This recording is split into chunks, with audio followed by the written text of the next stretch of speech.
Welcome everyone to today's session, Cohesive Dreams, How to Stop Non-Team Player Behavior at Work. Arron Grow, and with me today is Dr. Rebecca Corey, who's going to serve as a moderator for us. I'll be presenting this with my microphone here to give everyone the audio. Your participation will be through the chat feature there on the website. Now, as others are probably yet joining, I think what I want to do is just start with a question. I'm curious what brings to the session. This topic can be quite, well, a lot of emotion can be sometimes tied to it. And there's always some interesting reasons why people come to listen to information about this. What is it that brings you here today? We'll take a few moments for that. Imagine the Jeopardy theme music playing as we pause for a moment and just give me some information, some feedback on that.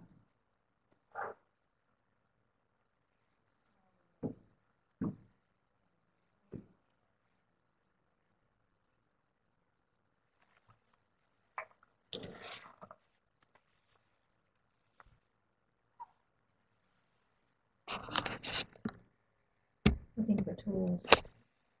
Okay, Ben, thank you. Very important as an HR director. Thank you, Nancy. Appreciate your input on that too.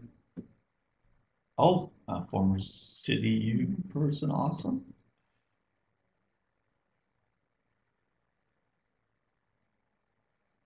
Pouring a team into a team. Awesome. Okay.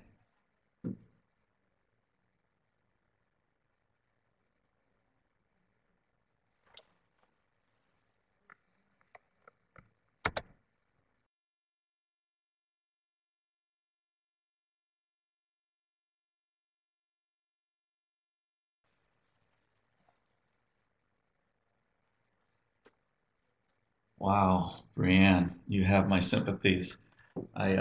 But one thing I have learned as I've done my research in this arena, as I've been working on it for a while, I am finding that your experience, Brianne, is not an uncommon one, which is what led me to want to investigate this more. I found it's actually more the norm, which is really sad and shouldn't be the case. But here's what I'm seeing, and again, Natasha, thank you as well.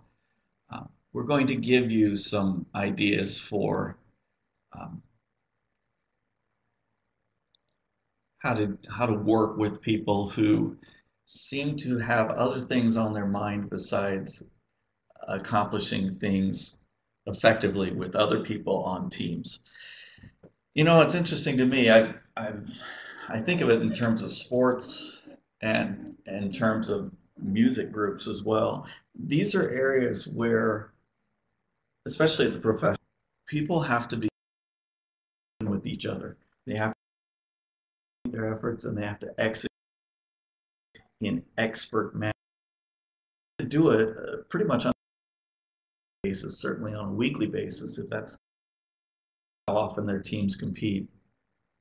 And there is no way that one person in scenarios, whether it's a music group or whether it's a sports team, there is no way that a person would be allowed to kind of do their own thing or be their own boss or whatever their behavior might be and stay on the team. It's just not allowed. And yet we do see many times in other work situations, it does happen much more often than it should. And so we want to address that. I'll tell you how I came into this.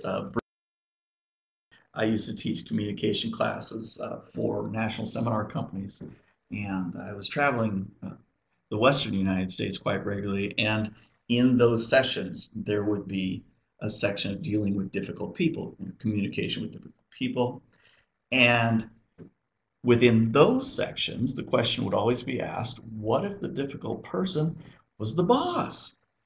And And it didn't matter what city I was in or where I was presenting. I'd always get a whole lot of, oh my goodness, yelling, gnashing of teeth, plenty of reaction to that. And I'd ask, well, how many have experienced this? And every hand in the room would go up. Everyone could identify with that. Now, we're not going to talk today about if the boss is the one being the non-team player behavior. In this case, you're the boss. But what I did is I then just quickly did, well, what a lot of people in Northwest do. We created a website and sponsored a survey. And I continued to ask the question, what were the behaviors that these bosses were exhibiting that caused all the frustration? And I'm going to boil it down here, give you the 5 things that came to the top of the list in that research. Not treating people with respect, unaware of personal or team issues, being a micromanager, not stopping non-team player behavior, and not communicating information out. This became the basis of my first book, How Not to Suck as a Manager. And it's doing well, and it seems to strike a chord with people. But the reason we're doing this topic today is because that item, number 4, seemed to garner the most emotion-laden responses. I'm not going to say it was more responses than the other 5. They're pretty much balanced out in their frequency. But this 4th item was, there was just a lot of emotion tied to it. And so that actually became, there was so much information there that it was worth a second book. And that we put out last year, How to Stop it's called Change or Go, How to Stop Non-Team Player Behavior at Work. At today's seminar, basically you're going to get the information that's in that book. Now, when you hear the phrase non-team player behavior, what does this mean to you? I think I should check that with the audience before continuing.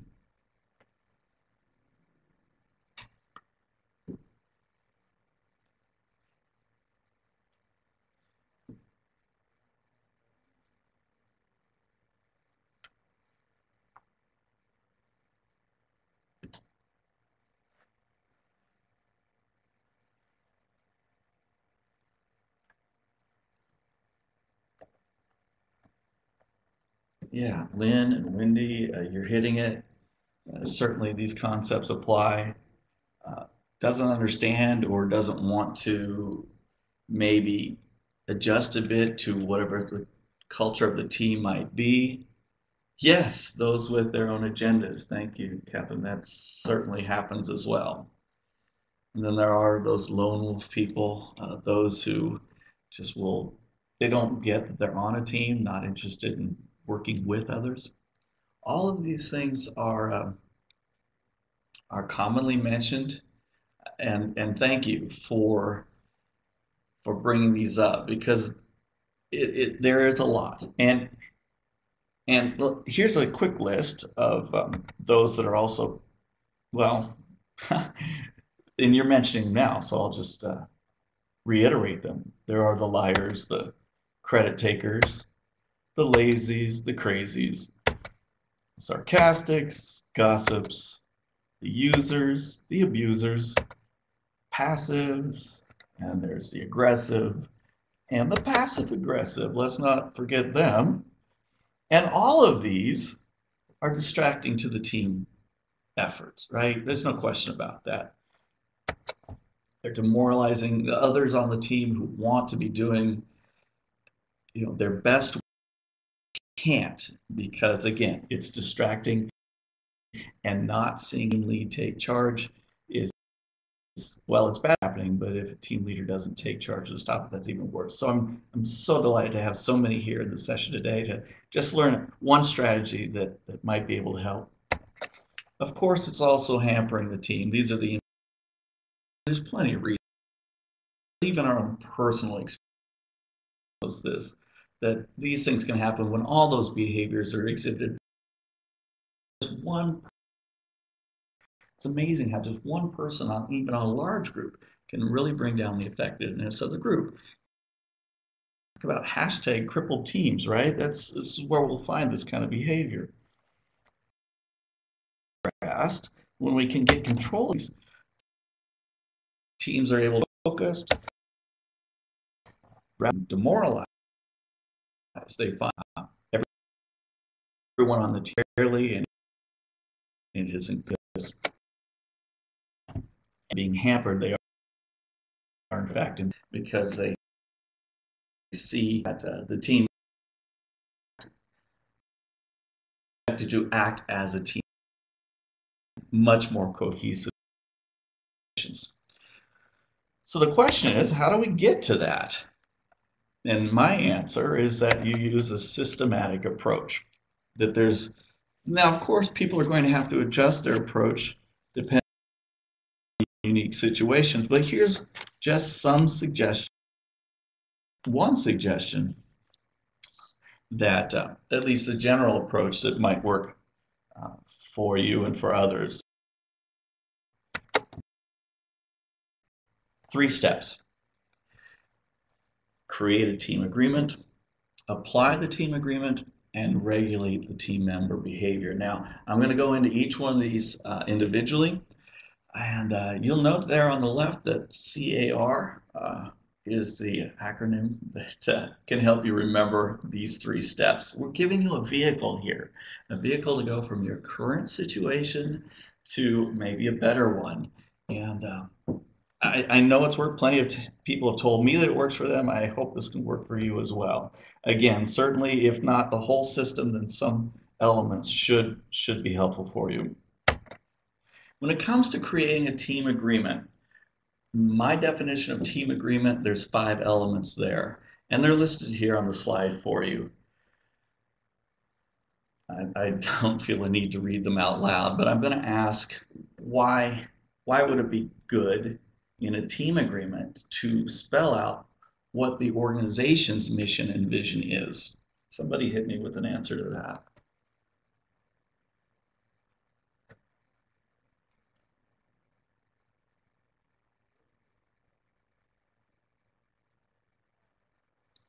Sharon, you got it. And Brian as well.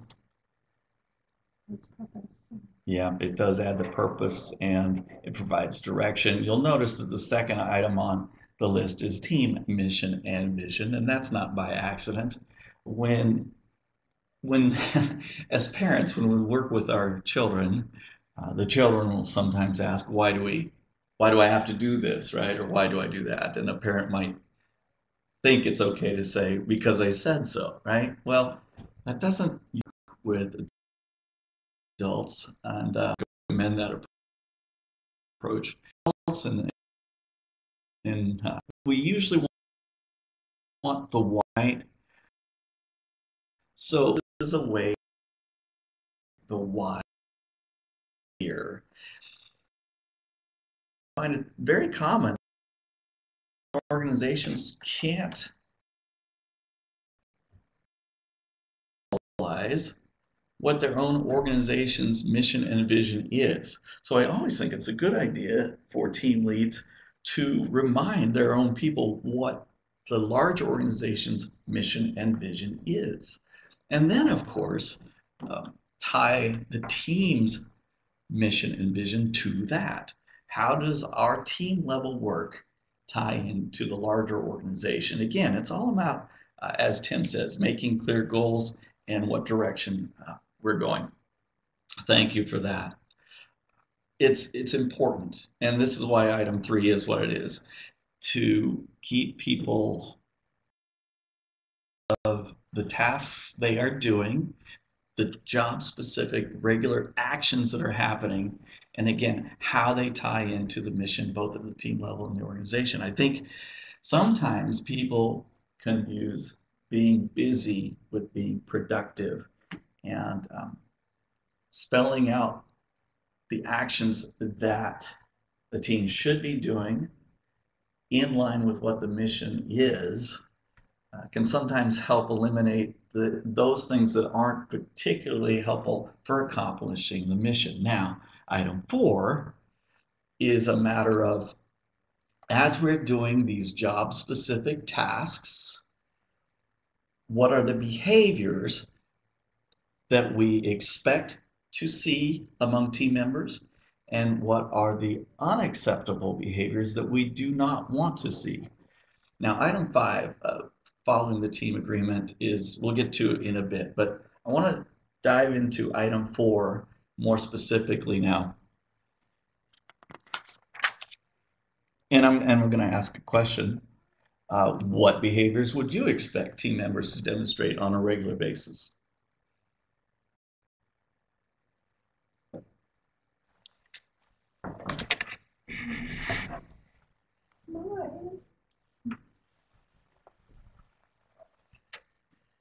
Certainly respect and participation and willingness to collaborate. It amazes me how often we do see that on a team people are really wanting to be lone wolves or information hoarders. They're not ready to work with others. It's one of those kindergarten lessons that apparently wasn't learned. And yeah, these things we want to avoid. We want to see everything that you're listing here: the open communication, the collaboration, high expectations for themselves,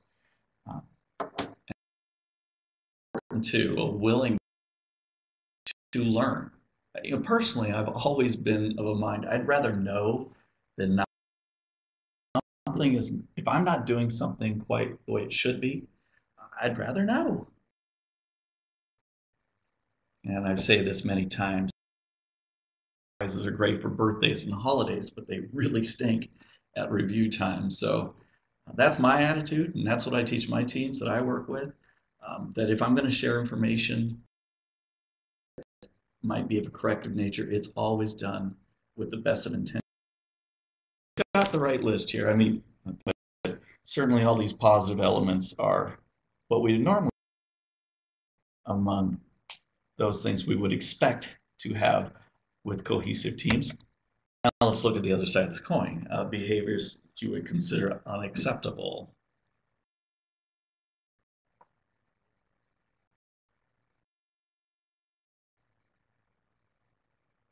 Thank you, Carolyn, Brianne.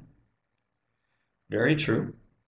Lynn as well, with stubbornness and bullying and negativity. It's interesting of the people can readily rattle them off because unfortunately we see this stuff and we know how crippling it can be for teams. Again, even if just one person's doing it. Tim, thank you for mentioning ego as well, and Elaine. Yeah, always pointing out the negative. I mean, there's maybe room for what we call a devil's advocate, but if that's all a person can do, that's not real helpful, is it?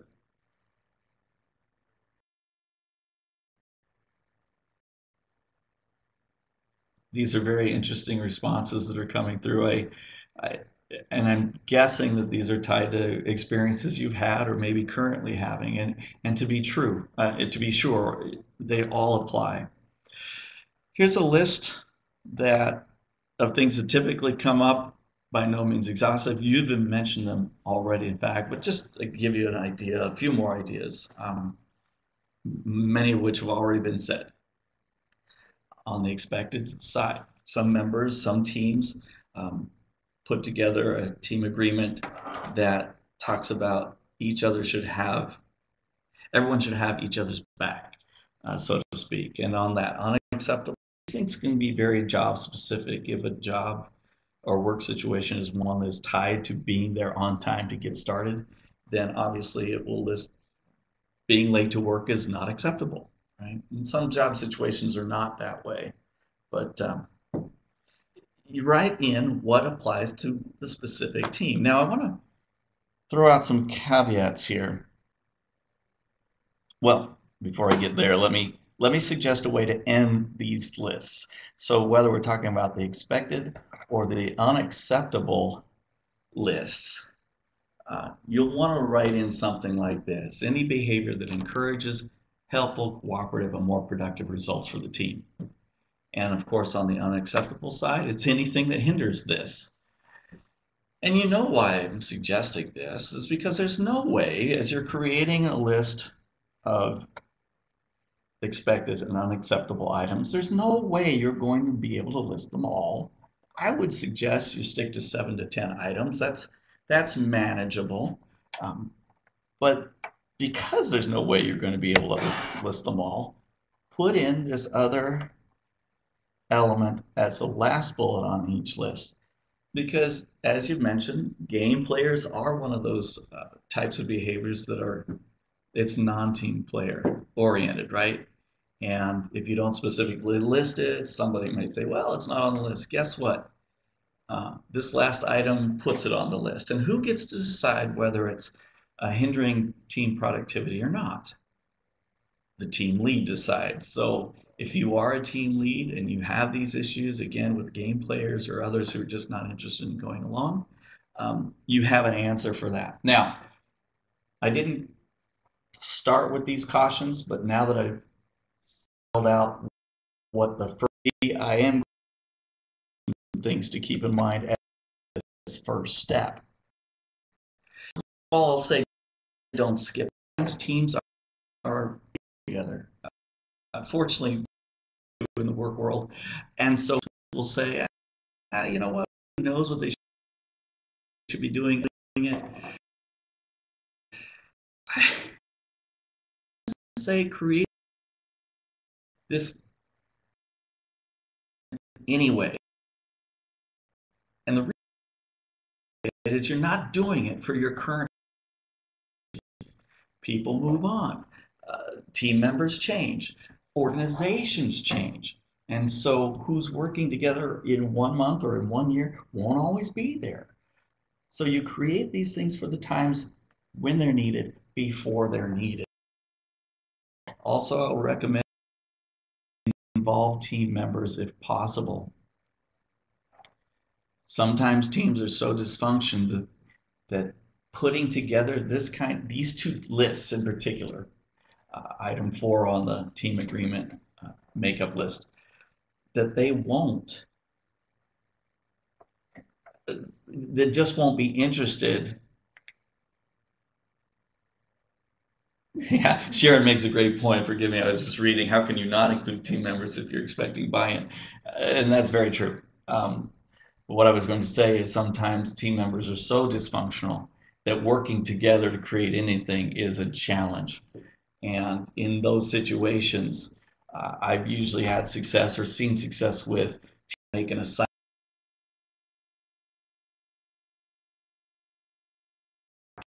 started and then bring in the whole team over the suggestions.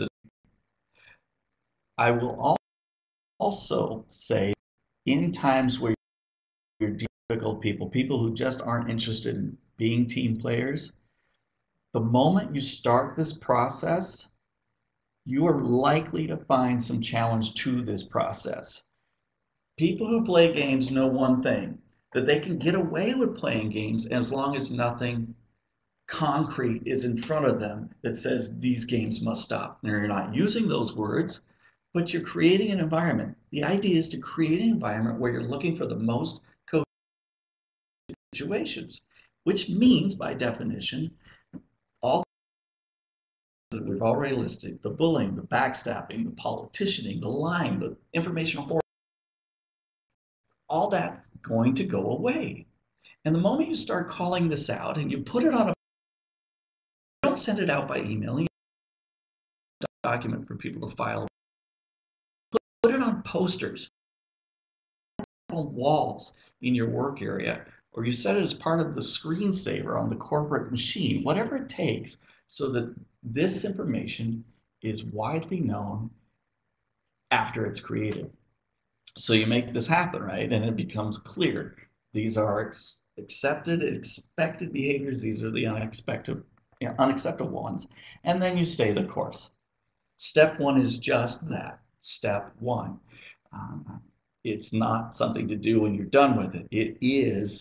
There is a step 2, there is a step 3, and all of these steps are important if you're going to create the most cohesive team possible.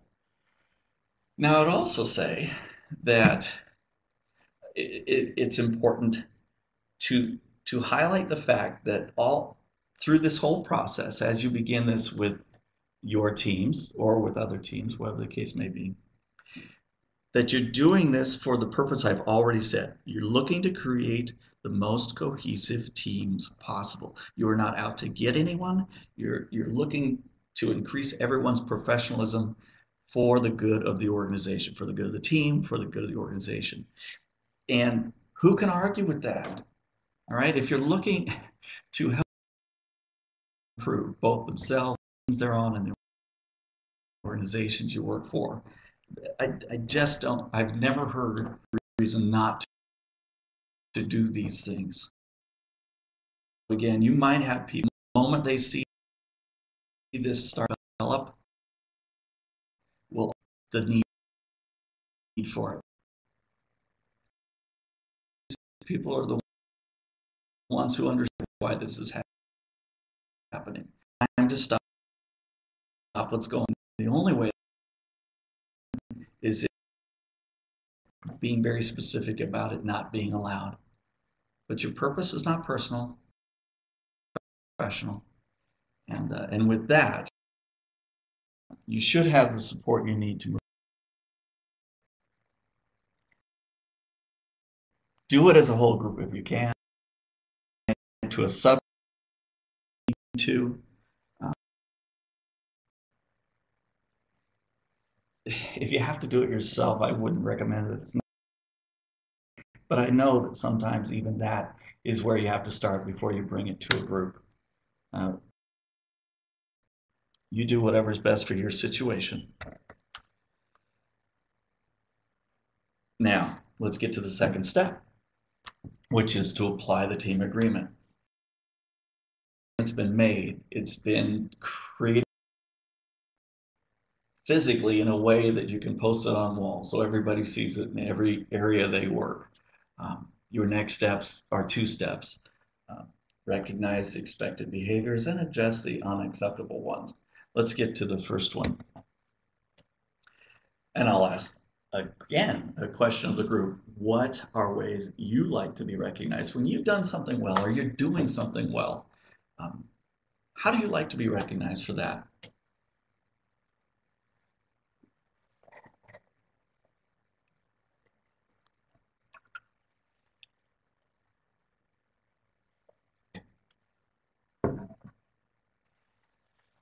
Thank you, Catherine and Lynn, for chiming in.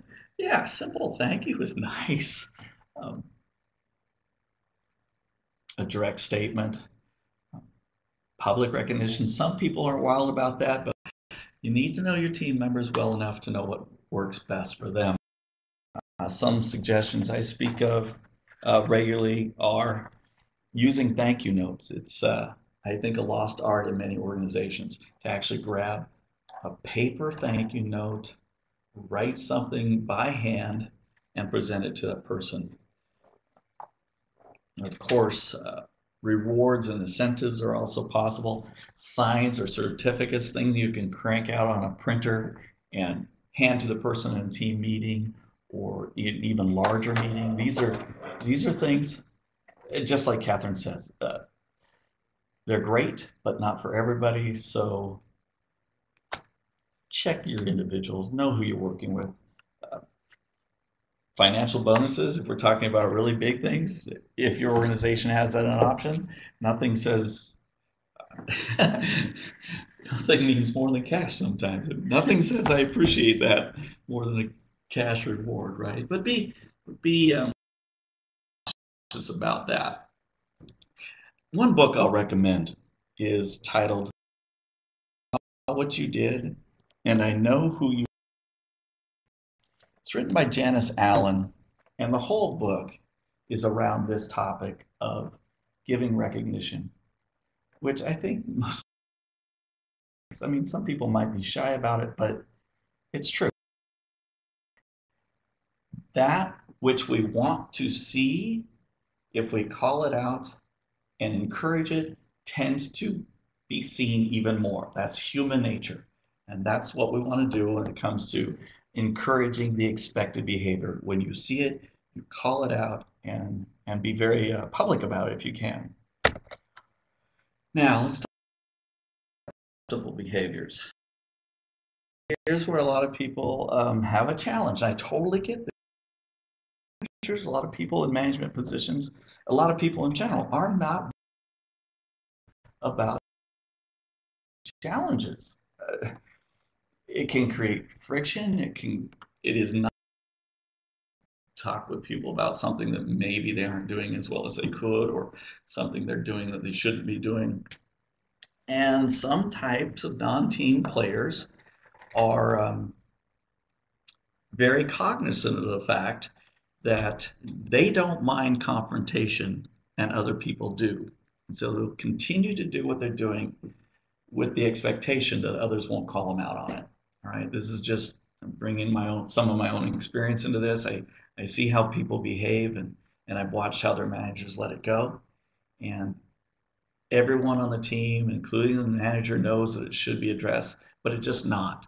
And so in one word, my recommendation for addressing the unacceptable behaviors is you have to start with, it has to be called out. What are the chances you're going to get change if it doesn't get called out? Okay. And you give, yes.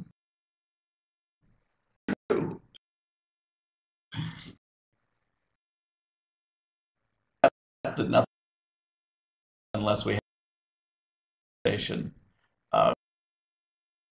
Then let's move to some conversation. And there's a couple that I like to teach. One of them I call the sandwich approach. And it's spelled out right there on the slide for you. You start with a sincere work-related compliment. That, if we think about a sandwich, consider that the first slice of bread. All right. Two is what change. All right. What that's sandwich, if you. And then a third state would be. Do you know this person can do what needs? Let me give you an example. Tom, I really appreciate the weekly reports. Their timeliness is spot on. What will make things even better is maybe we want a second pair of eyes on the calculations, that those are accurate. Because sometimes I've been noticing there are mistakes in that weekly report. That doesn't reflect well on the team, and we want the best possible product we have. Now,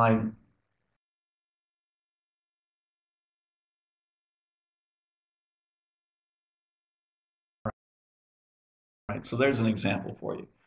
I recommend a couple things, and this would apply to both strategies. Set a specific time for having these conversations. These are not while walking down the hall, oh, you just happen to meet in the break room. These are times where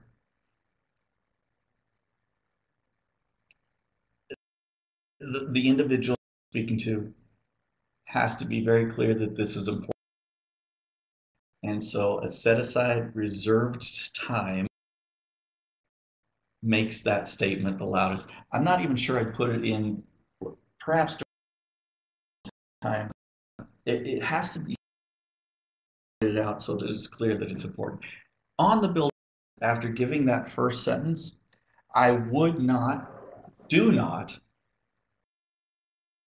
sentence with the word but, right? You know, Tom, we appreciate the work you're doing on that report, but, all right, we call that a verbal eraser, which means at some level in the other person's mind, they're thinking, oh, now here comes the real message, as if the first thing you said wasn't sincere, didn't matter, and it won't be remembered. So we're building a sandwich here. Start your next sentence, the second sentence, with the word and. Right, and I know that, or and as we do this. Just a communication strategy that's very important in these situations. The other strategy there, here's what I'm seeing, here's what I need. Pretty much a more concise version of the first strategy. let's take a different example. Mary, last night in the break room, I heard you saying some pretty unflattering things about a team member. And as you know, that goes against our team agreement. So what we need is more positive comments or simply no comments at all. Let's go back to Thumper's principle, right? If you can't say nothing nice, don't say nothing at all. And that's the way it needs to be on this team, right? Are there any questions? Give the person an opportunity to speak. That's fine. They need to say what they might need to say, but the message is clear that what you saw is not acceptable, what you saw or heard, whatever the case may be, and that here's the change. And these, like I said before, will not be a surprise to the individual because of step one. You have already made it clear what's expected and what's not acceptable.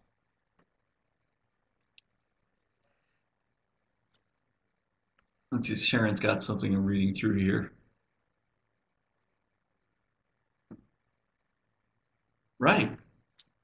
Again, make sure that there's an agreement and an understanding, because you are right. Sharon, thank you for bringing this point up. When you have these conversations, there are those who aren't ready to take this next step. They're ready to defend, deflect, or deny. And these are the three big ones. Defend, deflect, or deny. I didn't do it. It's not that big of a deal. Or while somebody else is doing it, that's a deflection, right? A justification strategy. Be ready for all this. The bottom line is none of that really matters. What you saw, or what you heard, what you know is happening is not acceptable, and you will deal with other people. But right now, it's just a conversation between you and that individual. And with the understanding from step one that this is will behave. Have that. If a team lead calls it out as saying, out of bounds, then that's the way the conversation needs to go. But again, always important to let that person have their say. Any questions around that? Any additional input? Let's give them a moment for that. Yes, Tim, accountability. This really is all about being personally accountable for one's own personal behaviors. And at this step, it's all about just encouraging. It's all about encouraging more productive behavior. I haven't said a darn thing about punishments or taking away things from people. This is, I mean, for those HR professionals in the audience, we would recognize this as step one in a more formal process, but it doesn't have to be formalized. Conversation can be written down, or it can be recorded or not recorded. It does depend on your organizational policies. We're going to get to that in a moment. But for most organizations, just sharing information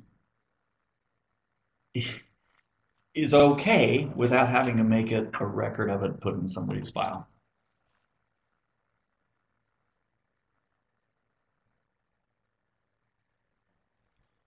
So let's move on to the next step. Oh, Brian's asking a question. Is it a fair assumption that these issues are more prominent in organizations that don't offer frequent employee developmental feedback? I'd say that's a fair assumption. I don't have the research to back it up, but I will say that less formally organized work situations may have a tendency more individually not see more basis. Isn't that regular check-in? Much of this, and I've seen chat boxes, it ties very to the leader with the team. Real success comes are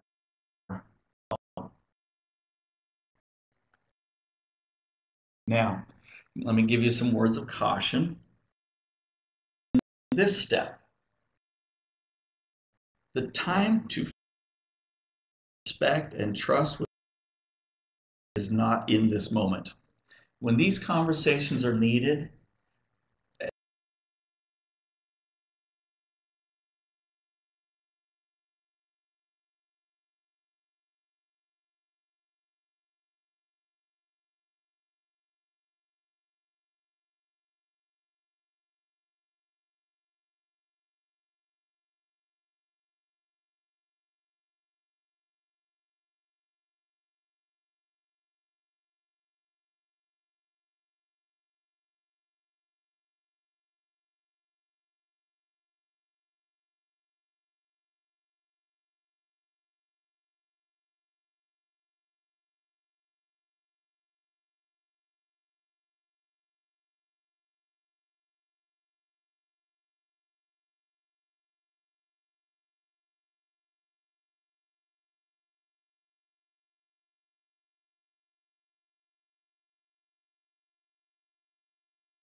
And is that where you would want to spend your time and effort when in the end they really don't want what's best for the larger organization?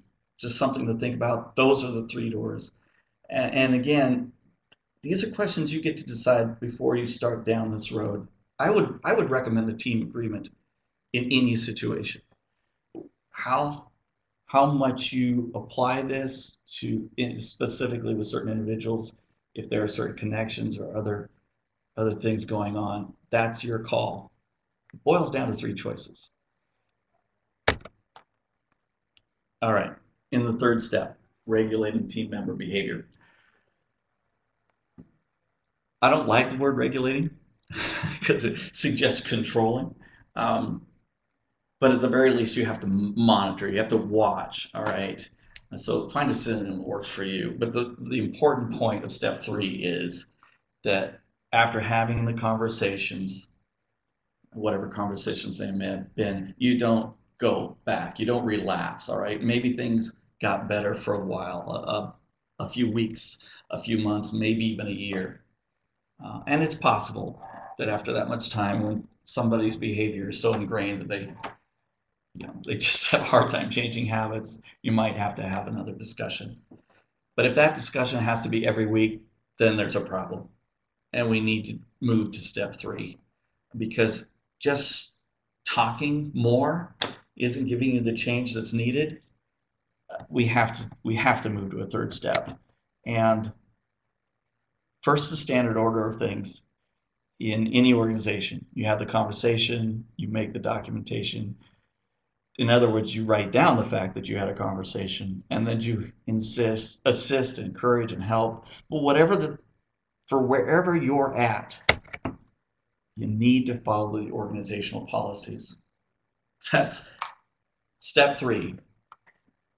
Regulating team member behavior is all about doing done after the conversations within the structure of the organization. Again, they will have these policies in place. Might have to dust them off. They might not really mean it, but that's what you get to find out. And why do I recommend this? Well, there's several reasons. For one, this part of the process should be already known to the individuals, everybody. In fact, let me go back to that. This was actually step 5 in creating the team agreement. There was an step 5 in there, and that's what we're talking about here. Everybody should already know that if they're not sticking to the expected behaviors, that if they're going into the unexpected, here's what happens next. So again, no surprises. Another benefit of this is you do what needs done according to organization, and HR will be there to help you or help you. And of course, this protects you as well. You stay within the confines of your operation. And I am not saying this process is easy or stress-free. I'm saying if it's not done, what are the chances you're going to get that cohesive team you're looking for?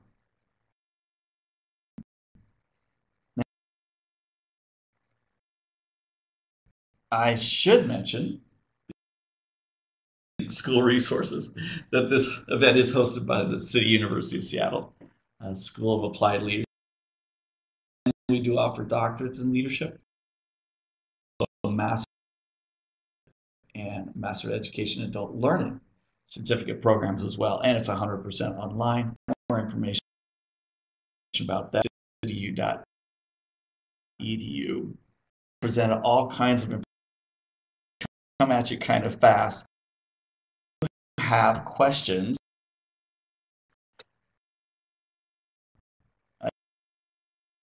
at this time, or just things you'd like to discuss. We have a few minutes here before our hour is up.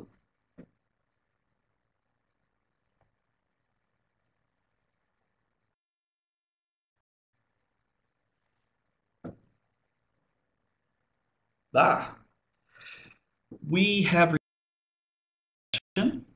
and we'll send out a link to this section. after it's been uploaded to a different site. About the slides in particular, I'm not, If you want to send them out. yeah, not quite sure. Could do that. Recording is sufficient. Okay, recorded, good enough. The website. Oh, I mean, I I have my consulting website on this material, but the school does not have a site up on this Your book. information. What is your book? The book, which can be purchased on Amazon, is Change or Go: How to Stop Non-Team Player Behavior at Work. I do website, and the URL is workd.com, which again touches on some of this information. Catherine, I'm not sure if that answers your question. I believe you probably have my individual email that certainly you could send me an email as well. And I'd be happy to answer whatever questions you might have. Because yes, it's a big topic. And it is interesting to me how just one person in a team can really bring down the productivity of the team. It can drain a manager's mental capacities. It can take attention from a lot of people. Dealing with stress that is not at all connected with the work. And this is kind of where I find the biggest tragedy to be. That I just don't see a need for that. I mean, I want to do what I can to help other people change that.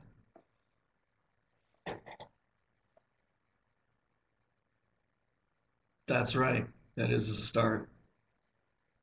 And it's, I totally get, I'm sure there are many on the session here today that sit in meetings and think, why are they doing that? Or why are we wasting time again watching this or hearing that? And calling it out and making it clear that it's not acceptable is the first step.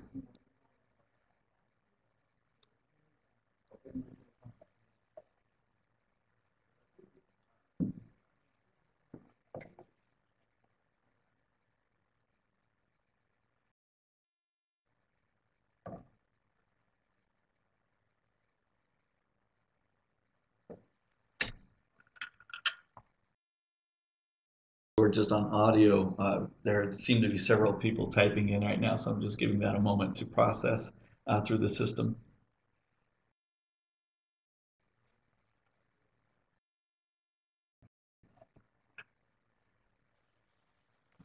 Well, Brianne, thank you.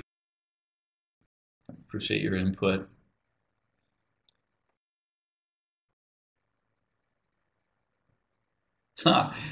Lily, you've asked a great question. How do you stay motivated when dealing with these issues? It can be emotionally draining, no doubt about it. And the thing that I try to help team leads remember is the purpose. The desire here is to create a truly productive team. And I'll tell you this as well, that you will have the undying loyalty of every other team member who's dealing with this as well. All right, as I said at the start of the session, this came up as one of the 5 most common complaints that people had about bad managers. It was bad enough that the non-team player behavior was happening, but when a team lead wouldn't address it, that was the bigger issue. So keeping the end goal in mind usually helps a person through this, but certainly one has to decide, are they willing to deal with this process? Are they willing to take the steps necessary to make these changes possible? There's one thing I can say for sure, that if a team lead does nothing, nothing's going to happen. I can also say that even if a team lead does take these steps and the team is all on board for it, it doesn't mean the individual is going to change. Research suggests this, and these are HR studies, not my own, that in 10% of the time, and this is, excuse me, 80% of the time, a person will get some change. We will get some benefit. 10% of the time, a person will have to leave. But I'm sorry, I'm getting this stat wrong. 80% of the time, a truly difficult person who will not change or does not want to change, 80% of the time, when this process is started, they will voluntarily leave an organization. People know of themselves that it's easier to find a new place than it is to find a new way of being. All right, it's easier to change venues than to change behavior. They know this of themselves. And so the minute they see a process like this starting, one in which the unacceptable behavior will no longer be tolerated, 80% of the time people will go. Right? Again, this is not necessarily what you want. You would probably find with them staying if the behavior was what it needs to be. But individuals will choose to go. 10% of the time, people will change. You know, those who stick around and want to be different and want to be that team player, they'll change, which is great. This is what you're looking for. I'm guessing that many of the 80% could change as well, but they just don't choose to. And that's on them. That's fine. And then 10% of the time, individuals will leave by organizational requirement. Okay. And that's the information I've read up on this. Starting this process will often lead to the change that's necessary, one way or another. It will, one way or another, if you have organizational support. We've already talked about if you don't have organizational support. Again, I want to thank you all. There's still some information being shared in the chat window, and so I'll stick, Dr. Corey and I will stay with this for as long as it is desired. But I'm going to stop talking right now and we will call it a session. You all have a wonderful rest of the day. Thank you for participating. Again, we will send out a link to the recorded session to all who registered for this session.